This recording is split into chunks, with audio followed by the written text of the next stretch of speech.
Com seu clima tropical e lar da vasta floresta amazônica, o Brasil há muito está na linha de frente na luta contra a febre amarela.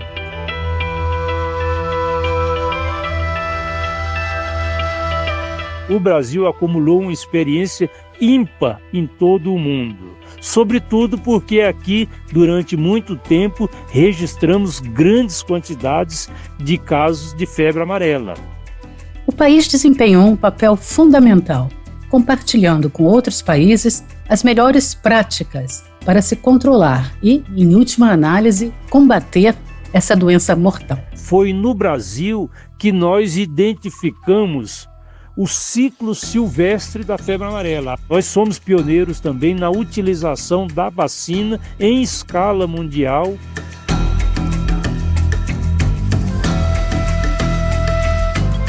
Eu sou Márcia Pull, diretora da assessoria de imprensa da Organização Mundial da Saúde em Genebra. Neste episódio, conversamos com o Dr. Rivaldo Venâncio da Cunha, secretário adjunto de Vigilância em Saúde e Ambiente do Ministério da Saúde no Brasil.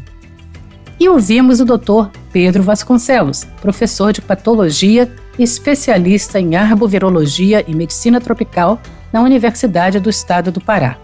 Um homem que dedicou décadas de sua vida ao combate à febre amarela. Ele vai nos contar sobre uma epidemia que durou 3 anos e custou centenas de vidas, e cujo combate foi um grande teste para o Brasil e seus parceiros. Nessa grande epidemia que nós tivemos, mais de 2.000 casos entre 2016 e 2019 nos 4 estados da região sudeste, Minas, São Paulo, Rio de Janeiro e Espírito Santo. O número de casos foi muito maior do que seria esperado. A abordagem do Brasil ao surto de febre amarela de 2016 a 2019 foi rápida e a campanha de imunização foi eficaz. O que outros países podem aprender com essa experiência? Somos o Eliminate Yellow Fever Epidemics, EYE, para abreviar. Com o crescente risco global da febre amarela, este é o Eye on Yellow Fever. Episódio 20. Brasil lidando com uma emergência de febre amarela. Dr. Pedro Vasconcelos, o senhor é pesquisador emérito do Departamento de Arbovirologia e Febres Hemorrágicas do Instituto Evandro Chagas no Brasil e membro internacional da Sociedade Americana de Medicina Tropical e titular da Academia Brasileira de Ciências. Como começou sua paixão pela febre amarela? Quando eu me formei médico em 1982, eu fui então, por concurso, entrei no Instituto Evandro Chagas, um órgão do Ministério da Saúde, que é, inclusive, referência nacional para arbovirose, e é um centro colaborador da Organização Pan-Americana de Saúde e da Organização Mundial de Saúde para Arbovírus. Em 1984, teve uma epidemia de febre amarela no estado do Pará, na região do rio Tocantins, do rio Amazonas, envolvendo vários municípios. Eu fui, então, mandado para fazer a investigação dessa epidemia de febre amarela em 1984, mais precisamente final de março, início de abril, onde eu fiquei 2 semanas lá, principalmente em Monte Alegre, mas nos municípios vizinhos. Eu já tinha estudado a febre amarela, mas assim, só nos livros e na faculdade, então, para mim, ver casos de febre amarela ao vivo e poder tratar, ajudar, fazer diagnóstico, foi algo fascinante. Que a febre amarela é uma doença fascinante. A febre amarela é a febre hemorrágica viral original. Com essas emergências climáticas, essas mudanças climáticas, a gente tem também focado em que aspectos, qual a influência dessas alterações de temperatura, do regime de chuva, de umidades, associado com desmatamentos e migrações, o que é que isso tem impactado em termos da epidemiologia da doença. Então, isso tem sido o principal foco do meu estudo sobre febre amarela aqui no Brasil e onde a gente tem ido como consultor da OPAS ou da OMS. Para entender como o Brasil lidou com o mais recente surto de febre amarela, eu pedi ao Dr. Pedro para nos contar um pouco da história da doença no Brasil. Ele conta que, na década de 1940, houve um grande surto urbano de febre amarela em todo o país que atingiu a região mais populosa, o Sudeste. Bom, existiam já suspeitas, né, de que a febre amarela ocorria onde tinha muito pouco Aedes aegypti ou não tinha Aedes aegypti. Só que não se conseguia demonstrar qual o mosquito que era transmissor. A ameaça era grande. No entanto, ela foi controlada com sucesso com o controle de vetores, juntamente com campanhas de vacinação em massa. Dr. Pedro, como foi a estratégia para combater a febre amarela na década de 1940? Começou com Oswaldo Cruz, no Rio de Janeiro. Essa estratégia se espalhou por todo o país depois, após o êxito no Rio de Janeiro, e basicamente era o combate casa a casa, rua a rua, dos focos de Aedes aegypti. E se usava o DDT e outras substâncias que eram larvicidas, que eram para matar as larvas do Aedes aegypti. Se você está se perguntando, o DDT se refere a um inseticida sintético amplamente utilizado como pesticida. Ele foi proibido na década de 1970 devido à sua toxicidade para a vida selvagem e potencial para causar câncer em humanos. E se conseguiu eliminar do país durante um bom tempo. Ele ficou o país desde a década de 60 até os inícios dos anos 80, foi que houve a reintrodução que não se conseguiu mais eliminar. A doença permaneceu confinada ao norte do Brasil, particularmente dentro da floresta amazônica, que cobre a maior parte da região. De dezembro a maio, ela está amplamente confinada a ciclos silváticos, passando de animal para animal e não se espalhando para as áreas urbanas.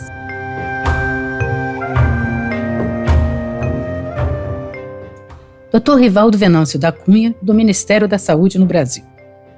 Foi no Brasil que nós identificamos o ciclo silvestre da febre amarela, ali por 1940, aproximadamente, 40, 42, né?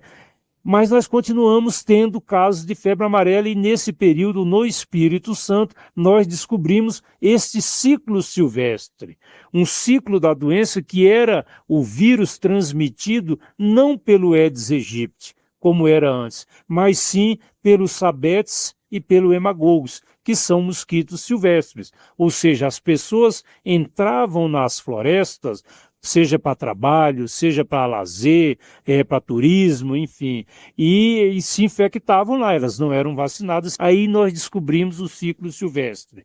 Boa parte da fisiopatogenia da doença foi estabelecido esse conhecimento no Brasil, estudando, por exemplo, peças de fígado de pessoas que morreram por febre amarela. Nós somos pioneiros também na utilização da vacina em escala mundial. Mesmo com esse entendimento científico avançado da febre amarela, a contenção do vírus tem se mostrado difícil nas últimas 2 décadas. E isso acabou levando ao surto em 2016.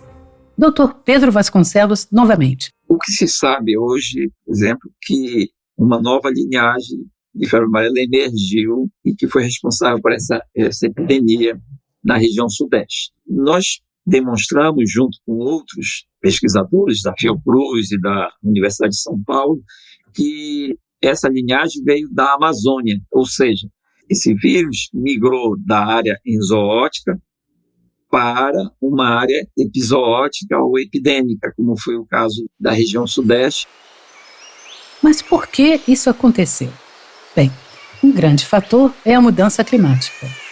O aumento das temperaturas e as mudanças nos padrões de chuva expandiram o habitat dos mosquitos, também conhecidos como vetores, facilitando a disseminação da febre amarela, além de suas fronteiras tradicionais. A gente sabe que os vetores eles são influenciados pela temperatura. Quanto mais alta a temperatura, mais rápido a eclosão dos mosquitos. Então, isso fez com que aumentasse o número de mosquitos. Por outro lado, quando a gente olhou as chuvas também, a gente viu que a chuva tinha aumentado quase 2 vezes a média histórica entre 1980 e 1989. E em 2000 a chuva tinha sido muito maior do que a média histórica. Com isso, favoreceu o quê? Os criadouros. E com isso, aumento da temperatura junto com aumento da umidade e aumento de chuvas fez com que aumentasse o número de criadouros. E com o aumento de criadouros, foi mais fácil ocorrer a transmissão, que ocorreu praticamente em quase todo o estado. Por causa disso, houve um risco crescente de outras doenças arbovirais.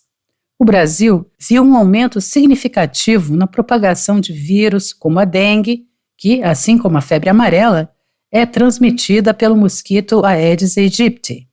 Isso criou um cenário perfeito para o ressurgimento da febre amarela em áreas urbanas.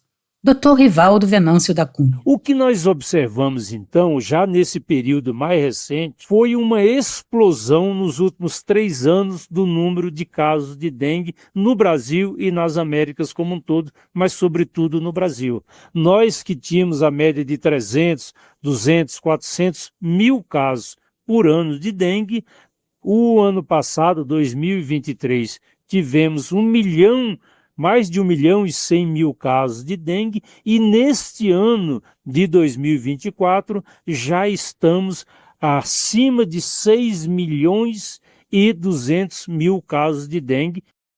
Nós estamos tendo elevadas temperaturas, inclusive no mês de inverno. O ano passado aconteceu isso, esse ano mais. Está havendo uma mudança climática substancial com a elevação da temperatura média ambiental. Então, a elevação da temperatura média, ela favorece a proliferação do mosquito.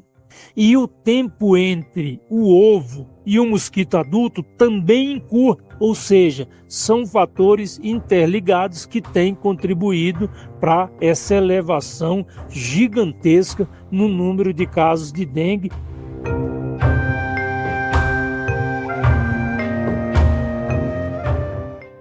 A mudança climática e a crescente suscetibilidade a outras doenças transmitidas por mosquitos prepararam o terreno para uma epidemia que levou 3 anos para ser controlada. Foi uma epidemia que testou os recursos do Brasil e das agências parceiras, como a Organização Mundial da Saúde, Gavi, o Unicef e a Organização Pan-Americana da Saúde. E foi um dos primeiros testes da nova estratégia Eliminate Yellow Fever Epidemics. Vamos descobrir o que aconteceu em seguida.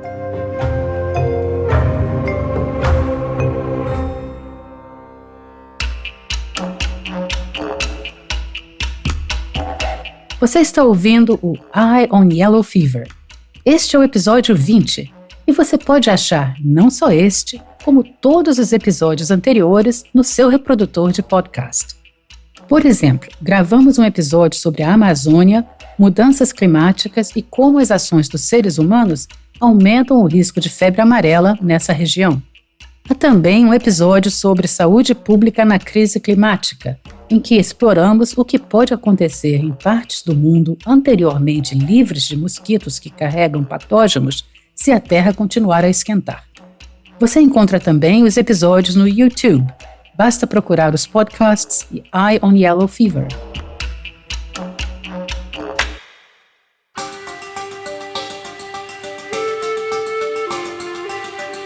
Após anos mantendo com sucesso a febre amarela, afastada das áreas mais populosas do Brasil, estava se tornando cada vez mais difícil conter a doença no norte, onde era endêmica.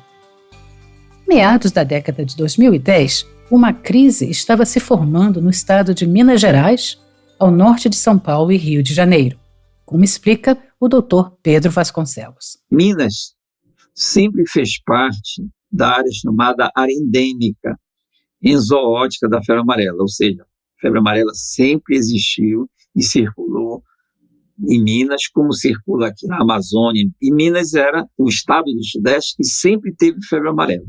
Então, para esses estados da região norte, em Minas era obrigatório a vacinação, ou seja, era recomendada a vacinação de 100% da população. Mas o que ocorreu foi que houve um certo relaxamento no investimento de vacinar a população. A falta de controle teve um custo alto, com 230 mortes relatadas em São Paulo de 2015 a 2019 e 333 em Minas Gerais de 2016 a 2018, os 2 estados mais afetados do país. À medida que o surto de febre amarela se espalhava rapidamente entre a população, ficou claro que uma resposta imediata e coordenada era essencial. Dr. Rivaldo Venâncio da Cunha, do Ministério da Saúde do Brasil. Foram feitas inúmeras iniciativas voltadas para a participação comunitária. É uma marca que nós temos, que é esta parte, o estímulo, o incentivo à participação comunitária, ou seja, a sociedade civil organizada participando dos debates e da busca de soluções para os grandes problemas de saúde pública que nós temos. Sejam problemas decorrentes das doenças infecciosas, das doenças transmissíveis, como a febre amarela e outras arboviroses, citando dengue, chikungunya, na época da Zika, essa mobilização comunitária também foi muito marcante. Com a conscientização pública elevada, a responsabilidade recaiu sobre a Organização Mundial da Saúde, a Organização Pan-Americana da Saúde, bem como os governos estaduais e nacional, para estabelecer uma linha de frente contra o alastramento da febre amarela. E isso envolveu o estudo do comportamento animal. Como a febre amarela muitas vezes atinge a população de primatas antes dos humanos, a morte de macacos pode ser usada como um sistema de alerta para a prevenção da doença. Você pode encontrar um episódio do Eye on Yellow Fever sobre isso. O macaco também era vítima da doença. E como ele estava em contato maior com o ambiente, ele acabava adoecendo antes da doença chegar. Ele é nosso aliado. Nós tivemos casos interessantes de macacos que morreram em praças de várias cidades em Minas Gerais. Eles adoeceram na área rural e eu acho que por movimentos, por instinto, acabaram indo morrer nas praças em cidades de Minas Gerais. A comunidade pode desempenhar um papel crucial, informando sobre macacos mortos em áreas urbanas, o que ajuda na vigilância. No entanto, nem sempre é tão simples. Temos feito um grande processo de conscientização da população de que esses primatas, eles são sentinelas que nos alertam quando o vírus da febre amarela está circulando no nosso entorno. Infelizmente, em algumas regiões do país, em Minas Gerais, São Paulo, Rio de Janeiro, a população agredia esses animais, achando que eram os animais que estavam transportando para essa população a doença, o que não é verdade.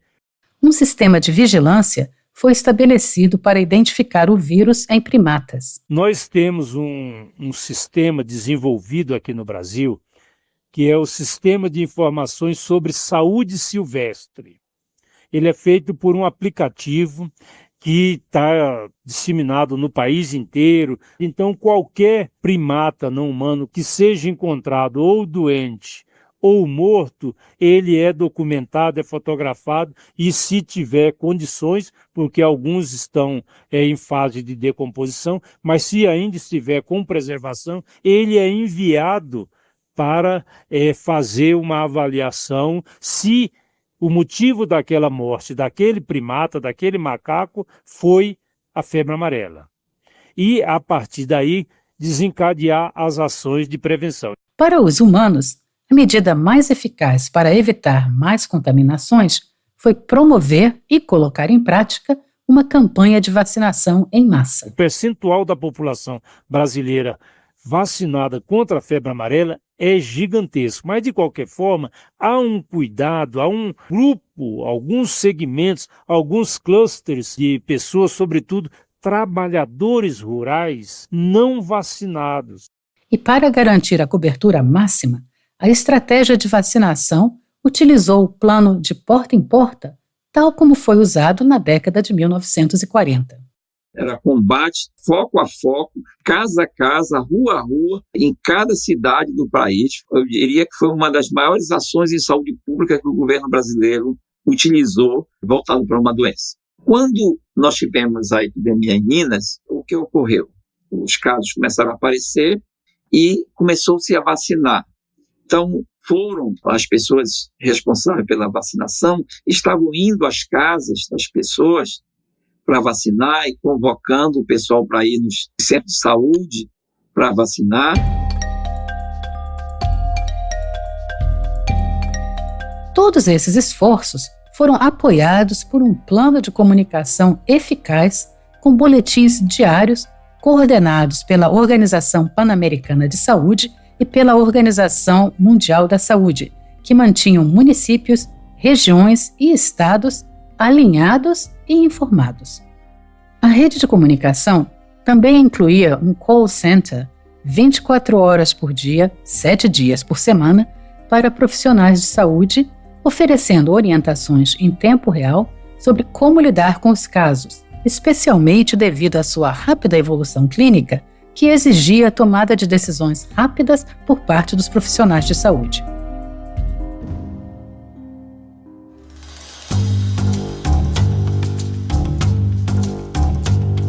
A vontade política, juntamente com incentivos financeiros, foram fundamentais para combater a febre amarela nos anos seguintes. Um investimento de R$ 158 milhões em 2019 e a criação do Comitê Estadual de Combate às Arboviroses e dos Comitês Regionais de Combate às Arboviroses em 2020 levou a uma redução significativa nos casos de febre amarela, com quase nenhum novo caso relatado naquele ano. O que se aprendeu? Quais foram as lições que foram tiradas desse surto? O que mais poderia ter sido feito para evitar tantas infecções e tantas mortes? Uma lição foi esta: saber que as pessoas trabalham, que não vão estar muito disponíveis no horário comercial, por causa de trabalho, por causa de escola, e que o que precisa se fazer é estimular nos finais de semana a busca pela vacinação ou ir atrás nas comunidades mais isoladas, levando a vacina para imunizar as pessoas e, portanto, prevenir. Isso foi uma. A segunda é saber que existe uma área de transição entre a área urbana e a área silvestre, uma área rural, onde ocorreu a maioria dos casos. A maioria dos casos não ocorreu dentro da mata. Ela ocorreu nas áreas rurais. Foi nessa área onde uma população trabalha e vive também que ocorreu a maioria dos casos. Então, essa lição também precisa ser aprendida. Dr. Pedro, o que você acha do impacto da estratégia AI durante a epidemia no Brasil? A notificação foi melhor. São estados mais estruturados para fazer a notificação do que a Amazônia, do que o Nordeste. Então, a notificação nessa epidemia foi muito melhor e, com isso, você encontrou muitos casos leves e mesmo infecções assintomáticas, casos leves, moderados, e que normalmente passariam sem diagnóstico, seria desapercebido. Com isso, obviamente, que a letalidade diminuiu bastante, porque se teve mais casos leves, moderados e infecções assintomáticas diagnosticadas como febre amarela do que em outras epidemias. Então, isso nós conseguimos demonstrar conjuntamente com as demais instituições que investigaram essa epidemia de febre amarela. A estratégia AIN, acho que foi muito importante para ajudar no controle desse surto que ocorreu no Brasil e certamente tem sido importante uma estratégia global para a eliminação das epidemias de febre amarela. Então, eu acredito que o AI tem um papel não só de educar, mas de ajudar nas ações de vigilância e controle das epidemias de febre amarela. Dr. Rivaldo também destacou a importância de organizações como a Organização Pan-Americana da Saúde e a Organização Mundial da Saúde no auxílio ao controle da febre amarela, não só no Brasil, mas na América Latina e no Caribe. Nós temos toda essa preocupação por esse vírus que ainda circula em algumas regiões, teve no Peru, Colômbia, enfim, alguns países nós temos observado, e o Brasil participa dessa rede latino-americana de vigilância da circulação do vírus da febre amarela, que em boa medida é coordenada pela Organização Pan-Americana da Saúde e diversas outras organizações governamentais e não governamentais, sobretudo organizações que cuidam da saúde silvestre, que cuidam da saúde animal. Tem inúmeras organizações, tanto no Brasil como em outros países,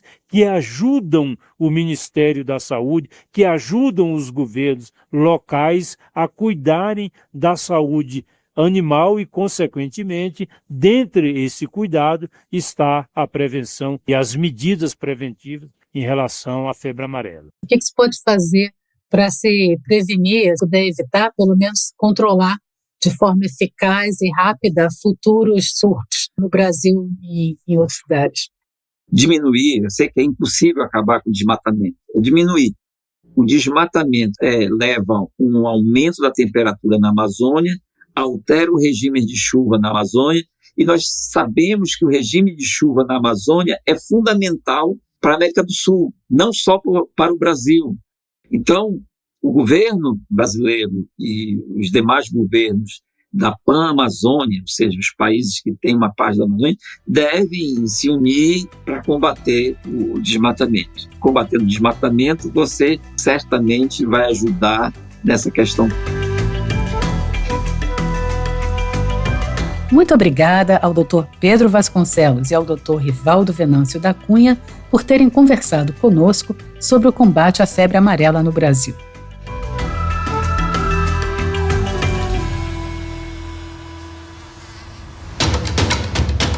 Este episódio do Eye on Yellow Fever foi produzido por Ana Tagliati com design de som de Adam Whaley. Eu sou Márcia Poole. Eye on Yellow Fever é uma produção da Bengal Media para Eliminate Yellow Fever Epidemics.